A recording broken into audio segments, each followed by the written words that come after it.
Le Royaume du Maroc a accueilli du 7 au 18 novembre à Marrakech la 22e conférence mondiale sur le changement climatique, connue sous le diminutif COP22.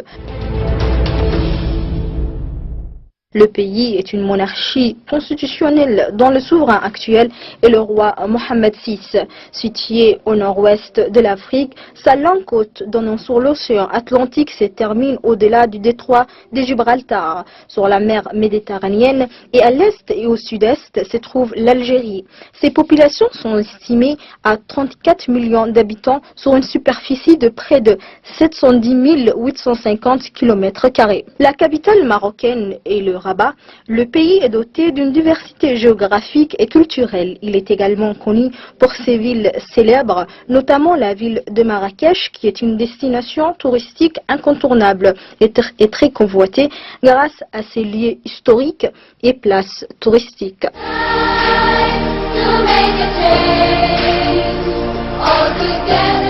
La ville de Marrakech est la 4e plus grande ville du Maroc. Située au pied de montagnes d'Atlas, elle compte près de 928 850 habitants répartis sur une superficie de 230 000 km². La ville est divisée en deux parties distinctes, la ville historique et la ville nouvelle, dont les quartiers principaux constituent aujourd'hui des centres-villes commerciales qui s'agrandissent. Le climat de la ville est semi-aride, la température moyenne annuelle est de 20 degrés. Nous nous trouvons ici à Marrakech, 3e ville du Maroc, où va se dérouler la 22e conférence sur le changement climatique connue COP22, où vont participer plusieurs chefs d'État et gouvernements, notamment son Excellence M. Ismaïl Omar Guelleh, qui a toujours pour but de promouvoir l'énergie renouvelable propre à Djibouti. Awa Abdi, RTD, Marrakech, Royaume du Maroc. La ville de Marrakech, autrement appelée la ville rouge, vit au rythme des conférences sur le changement climatique COP22 qui ouvre ses portes à environ 20 000 participants et une quarantaine de chefs d'État et gouvernement, notamment le président de la République, son Excellence M. Ismaïl Omar Guelleh, qui va participer à cette conférence. La ville est organisée pour être à la hauteur de cet événement. Les artères de la ville est décorée par des drapeaux marocains, des espaces verts ont été aménagés sur différentes places de la ville et aussi tout au long du chemin qui mène vers le lieu où va se tenir la conférence. À noter que l'ambassade de Djibouti au Maroc n'a aménagé aucun effort pour faciliter à la délégation djiboutienne leurs conditions durant leur participation aux conférences, a indiqué l'ambassadeur de Djibouti au Maroc, M. Ibrahim Belledouale. Bismillahirrahmanirrahim, c'est un honneur de vous recevoir ici à Marrakech, les médias djiboutiens. Donc les dispositions que nous avons prises ont été c'était essentiellement axé sur la logistique, c'est-à-dire préparer et assurer le confort et le séjour de la délégation conduite par son Excellence M. Ismaïl Omar Guelleh, notre chef de l'État, à la tête d'une importante délégation. Alors pour ce faire, nous avons fait le déplacement carrément de Rabat à Marrakech en plusieurs temps pour nous-mêmes nous approcher du site de la conférence et puis pour chercher et assurer tout ce qui est hébergement, transport et tout ce qui vient avec. Donc je crois que nous sommes prêts à recevoir Monsieur le Président de la République, et Inch'Allah, qui arrive demain d'ailleurs, à la tête d'une importante délégation. Les relations bilatérales qui existent entre Djibouti et Maroc, pouvez-vous saisir cette occasion afin de nous parler brièvement de ces relations bilatérales et collaborations Djibouti-marocaines? Oui, les relations bilatérales entre Djibouti et le Royaume du Maroc ne sont pas jeunes. Dès le lendemain de notre indépendance, Djibouti et le Maroc ont établi leurs relations diplomatiques et depuis notre relation revêt elle est d'une très bonne santé au niveau politique et au niveau de la coopération technique même. Donc, lorsque le chef de l'État, Ismaël Omar Guelleh, a pris la décision d'ouvrir une mission diplomatique au Maroc en 2012, la coopération a augmenté. La coopération traditionnelle qui était essentiellement axée sur la formation de nos étudiants a pris une ampleur beaucoup plus importante et ouvert d'autres domaines de coopération. Depuis 2014, je peux dire que il y a eu une révolution dans notre relation diplomatique et de coopération, puisque depuis 2014, 8 ministres djiboutiens sont venus en visite de travail dans de nombreux domaines tels que les transports, tels que la sécurité sociale, tels que la justice, tels que l'enseignement supérieur. Et dernièrement, nous avions eu l'honneur d'accueillir le ministre délégué de l'Habitat, Mme Amina, et le ministre de l'Énergie. Donc je crois que la relation politique et de coopération entre Djibouti et le Royaume du Maroc est exemplaire. Et nous sommes très contents de cette relation qui évolue positivement de jour en jour. L'événement était marqué par l'arrivée de plusieurs chefs d'État et gouvernement de différents pays, tels que le président soudanais Omar Hassan al-Bashir. De son arrivée à l'aéroport international de Marrakech, le président de la République, son Excellence M. Ismaël Omar Guelleh, a été accueilli chaleureusement par le ministre de l'Éducation nationale marocain, Rachid Belmokhtar, et par une forte délégation djiboutienne, notamment l'ambassadeur de Djibouti au Maroc, M. Ibrahim Belledoualeh, et le ministre de l'Énergie chargé des ressources naturelles, Dr Yassine Hussein Bouh, également par le ministre de l'Habitat, l'Urbanisme et de l'Environnement, M. Moussa Mohamed Ahmed.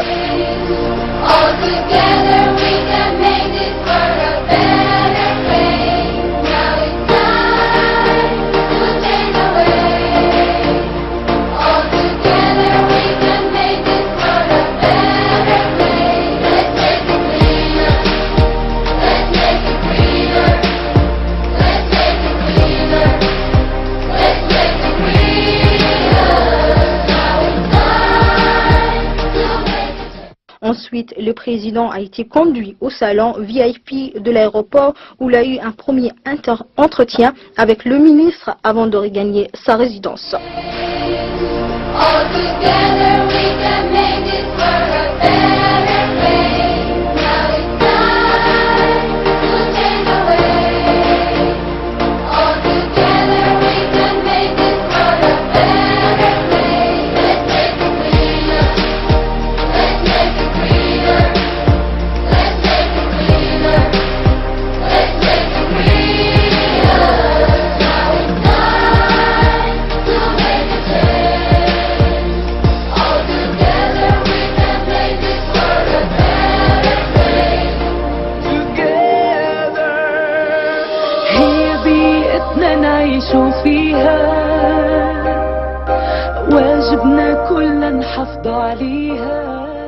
Nous nous trouvons actuellement sur le site qui abrite la 22e conférence des Nations Unies du changement de climat qui a réuni près de 70 chefs d'État et gouvernement, dont le chef de l'État, son Excellence, M. Ismaël Omar Guelleh, qui a été accueilli par le roi Mohamed VI. A noter que cette conférence, dite conférence d'action, de l'innovation, du partage de solutions, qui doit contribuer à la mise en œuvre de résultats du COP 21 qui a été tenu à Paris. Près de 180 responsables et chefs d'État et gouvernement de pays signataires de l'accord de Paris ont pris part à la conférence des Nations Unies du changement climatique qui a eu lieu au site de Bab el-Igli à Marrakech. Des tentes conçues afin d'abriter cet événement La cérémonie d'ouverture de conférence de chefs d'État a débuté par la réception de près des 70 chefs d'État et gouvernement, notamment le président de la République, son Excellence M. Ismaël Omar Guelleh, qui a été accueilli par le roi marocain Mohamed VI et le secrétaire général de l'ONU, M. Ban Ki-moon. Également, le chef de la diplomatie marocaine, M. Salahdine Mizouar, a accueilli le président de la République dès son arrivée. Ensuite, le président a pris part à la photo de famille auprès de plusieurs chefs d'État. Après une photo de famille qui a réuni tous les chefs de l'État, le roi a ouvert la conférence par un discours et suivi par le discours du secrétaire général des Nations Unies, M. Ban Ki-moon, qui a pour sa part insisté de l'importance de cette conférence pour le futur de notre planète. Par ailleurs, le chef de l'État a prononcé un important discours dans lequel il a mis l'accent afin de mettre en œuvre un processus de transfert au profit des pays pauvres et mettre en place un fonds mondial de solidarité sur le climat.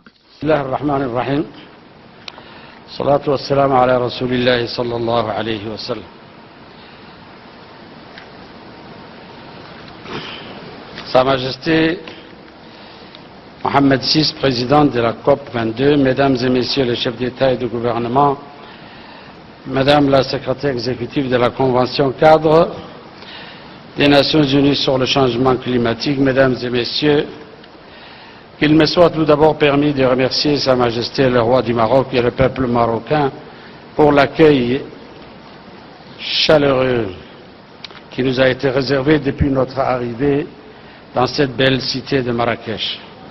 Mes remerciements s'adressent ensuite au président François Hollande pour avoir facilité l'adoption de l'accord de Paris qui a constitué un tournant historique dans la lutte contre le changement climatique.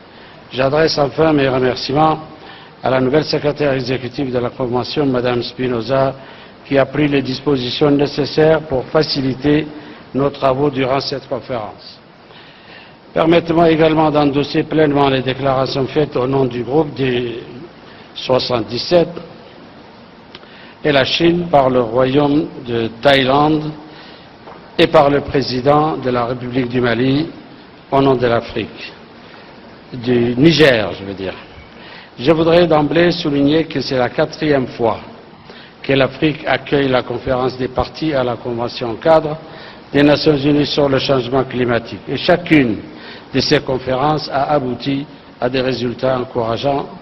Ainsi, la première conférence africaine produisit l'accord de Marrakech, puis la conférence de Nairobi en 2006 permit d'adopter le programme d'action pour l'adaptation. Enfin, la conférence de Durban eut pour résultat la plateforme de Durban qui donna naissance à l'accord de Paris, qui engage pour la première fois tous les pays du monde. La conférence de Marrakech arrive donc à un moment crucial dans l'effort de la communauté internationale pour lutter contre le réchauffement global. Cette conférence doit en effet permettre de concrétiser l'engagement pris à Paris en mettant en place des mécanismes qui permettent effectivement de réduire l'émission des gaz à effet de serre tout en renforçant les actions d'adaptation au changement climatique. Monsieur le Président, permettez-moi de me réjouir que la conférence de Marrakech commence sous de bons auspices puisque l'accord de Paris est entré en vigueur il y a quelques jours seulement par les grands pays émetteurs, les grands pays émetteurs l'ont ratifié. Il y a lieu ici de féliciter la Chine, les États-Unis d'Amérique, le Brésil, l'Inde, le Canada et l'Union européenne d'avoir montré le bon exemple en ratifiant l'accord de Paris. J'ai également le plaisir de vous annoncer que le Parlement de Djibouti a ratifié l'accord de Paris le 16 octobre dernier et que notre instrument de ratification est déjà déposé au siège des Nations Unies à New York. Il y a quelques mois, nous étions saisis par le doute sur la volonté réelle des pays industrialisés à ratifier l'accord de Paris. Aujourd'hui, le doute n'est plus permis et c'est porté par l'espoir que nous entamons la négociation pour donner un contenu concret à l'accord de Paris. Cependant, il y a urgence et beaucoup de choses restent à réaliser pour lutter efficacement contre le réchauffement global. Nous constatons en effet un gap entre l'aggravation du réchauffement global et les actions menées pour réduire les émissions de gaz à effet de serre. Ainsi, l'année 2016 fut l'année la plus chaude jamais enregistrée depuis le début des relevés météorologiques en 1880. Or, peu d'actions concrètes ont été engagées cette année par les pays industrialisés, que ce soit pour la suppression des aides publiques aux énergies fossiles, l'augmentation du prix du carbone ou l'aide aux pays en développement pour l'adaptation. L'Afrique est un continent particulièrement vulnérable aux catastrophes climatiques. Ainsi, les sécheresses récurrentes, le spectre de la soif, les pertes de cheptels et parfois des inondations dévastatrices sont le lot des populations rurales pauvres de nos pays. Pour nous, Africains, le changement climatique n'est pas une prévision théorique à long terme qu'il faudra anticiper, mais c'est déjà une réalité palpable dont souffrent nos populations quotidiennement. Et cette tendance ne fait que s'accroître d'une année à l'autre. Il est donc urgent de prendre des actions rapides et concrètes pour réduire de façon drastique l'émission des gaz à effet de serre. Comme vous le savez, l'Afrique ne représente que 4% des émissions mondiales de ces gaz. Les pays développés doivent donc assumer leurs responsabilités historiques dans le réchauffement global et apporter les moyens financiers et technologiques nécessaires aux pays en développement, notamment aux pays les moins avancés et aux petits États insulaires qui n'ont pas suffisamment de capacités pour faire face aux bouleversements induits par le changement climatique.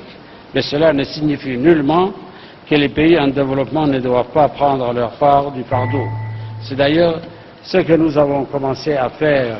Je voudrais ici saluer les actions louables menées par certains pays du continent, notamment l'Éthiopie, qui a développé l'hydroélectricité, le Kenya qui a développé la géothermie et le Maroc, notre pays hôte, a mis en place un projet gigantesque de centrale solaire appelé Nour. Mon propre pays, Djibouti, est en train d'investir massivement dans les énergies géothermiques, solaires et éoliennes.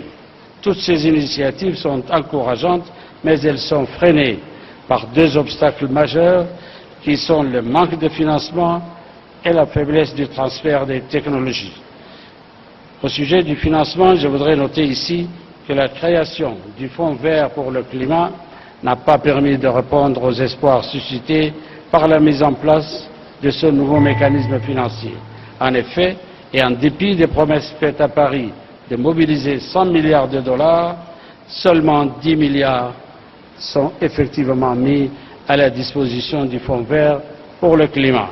Or, il y a lieu de souligner ici que la mise en œuvre de l'accord de Paris est sujette à la mobilisation, la disponibilité et l'accessibilité directe des ressources financières conséquentes par les pays développés en faveur des pays en développement, notamment les pays les moins avancés.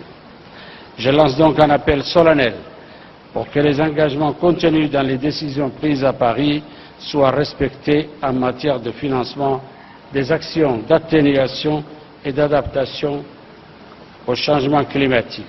C'est la condition sine qua non que l'on puisse s'engager dans un développement sobre en carbone et résilient au changement climatique. Je vous remercie. Le COP est l'organe de décision suprême de la Convention cadre des Nations Unies sur le changement climatique. Ces conférences ont été créées et mises en place pour encadrer les efforts des pays qui font partie de la Convention pour faire face au changement climatique et stabiliser la concentration des gaz à effet de serre dans l'atmosphère et contribuer à la mise en œuvre du résultat du COP 21 qui a été tenu à Paris, mais également inciter les pays à promouvoir les énergies renouvelables. Un secteur que Djibouti exploite pour mettre en œuvre la politique de chef de l'État qui ambitionne pour que Djibouti devienne le premier pays africain à utiliser 100% d'énergie verte à l'horizon 2020.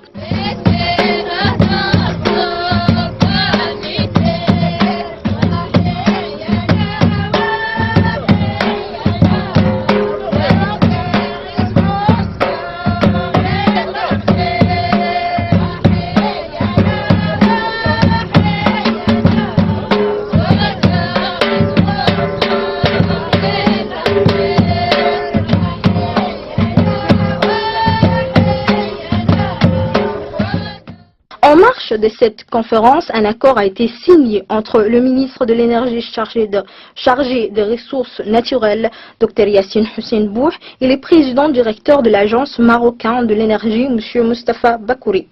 L'agence marocaine envisage de réaliser plusieurs projets sur l'énergie renouvelable dans le domaine du solaire, de l'éolienne et de la géothermie. Cet accord est l'aboutissement d'un travail qui a été lancé il y a plusieurs mois et la concrétisation des visions communes que partagent le président et le roi sur la politique énergétique, a déclaré M. Bakouri. Je dois dire combien nous sommes ravis de cette signature aujourd'hui avec le ministre du ministère chargé de l'énergie et des ressources naturelles. Et cela correspond à un aboutissement d'un travail qui a commencé il y a plusieurs mois. Et à travers lequel nous avons perçu une vraie volonté de votre pays d'échanger avec le Maroc. Et il y a aussi une volonté de notre part de renforcer les liens économiques qui doivent se hisser à la hauteur des liens politiques qu'il y a entre Sa Majesté le Roi, que Dieu l'assiste, et Son Excellence le Président Ismaël Omar Guelleh, qui d'ailleurs assiste à la COP22 et qui a exprimé par l'intermédiaire de Monsieur le Ministre sa volonté de voir ces liens se renforcer. Donc après plusieurs discussions, nous avons voulu, bien évidemment ces discussions étaient nécessaires, nous avons voulu qu'un éventuel accord s'appuie sur des objectifs concrets qui correspondent à des besoins réciproques. Et nous sommes ravis aujourd'hui de cet aboutissement. Nous parlons d'une coopération autour des énergies renouvelables, fort du parcours qu'a connu le Maroc et qui est reconnu aujourd'hui à l'échelle intercontinentale comme internationale. Et nous sommes évidemment ravis que cela puisse servir à renforcer ces liens. Nous parlons donc d'une coopération technique, de renforcement de capacité, d'échange d'expérience, mais aussi d'une coopération opérationnelle à travers la réalisation ou le co-développement de projets conjoints à Djibouti. Nous envisageons de faire des projets dans le domaine du solaire, dans le domaine de l'éolien et dans le domaine de la géothermie, des ressources dont dispose votre pays. Et c'est des ressources très précieuses. Et vous avez des ressources naturelles qu'il est possible aujourd'hui, grâce à l'état de la technologie du moment, d'en faire un nouveau secteur économique susceptible de participer à la dynamique que connaît votre pays et qui connaît une forte dynamique, d'autant plus que vous appartenez à une région extrêmement dynamique. Donc nous sommes ravis de ce point de départ et nous serons ravis de nous revoir pour constater ensemble la bonne marche de cette coopération et peut-être l'approfondir dans le futur à d'autres domaines également. Notre relation avec le Maroc, ça date de longtemps et c'est pas maintenant qu'on a commencé. La première convention a été signée le 29 juillet 2016 et cet accord portait sur différents axes de coopération, à savoir le renforcement des capacités, la mise en place d'une stratégie nationale de développement des énergies renouvelables et, comment dirais-je, le transfert des compétences. Ouais, donc Mazen aussi devra mettre en place tous les efforts pour nous accompagner à mettre ou à développer les énergies renouvelables. Et vous savez aussi que Djibouti a un fort potentiel énergétique. Il y a l'ensoleillement, nous avons la possibilité de développer les énergies solaires, mais aussi les énergies éoliennes et la géothermie qui est très abondante. Donc cette énergie nécessite d'être exploitée, nécessite d'être développée et cette expertise, nous avons soumis et nous avons demandé l'accompagnement de l'expertise du Maroc et à travers Mazen. Mazen qui est réputé, Mazen qui a fait le chemin, qu'aujourd'hui le Maroc a pu développer cette énergie renouvelable. Donc, et cette expérience, nous la devons donc cet accompagnement à travers la Mazen, et nous sommes très heureux de leur accompagnement. Donc maintenant, nous sommes passés à une phase de concrétisation. Parce que notre président, son Excellence Ismaël Omar Guelleh, lui, il avait, je cite, dit, lors du COP 21 à Paris, que Djibouti, d'ici l'horizon 2021, aura 100% énergie verte.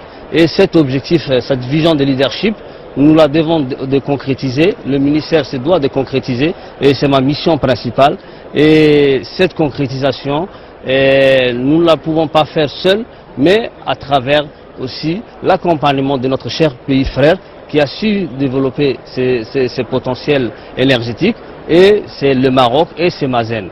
Donc nous sommes très heureux de concrétiser cette vision et d'atteindre nos objectifs. De manière générale, les pays ont fait preuve d'unité face à l'urgence de mettre en œuvre l'accord de Paris sur le climat.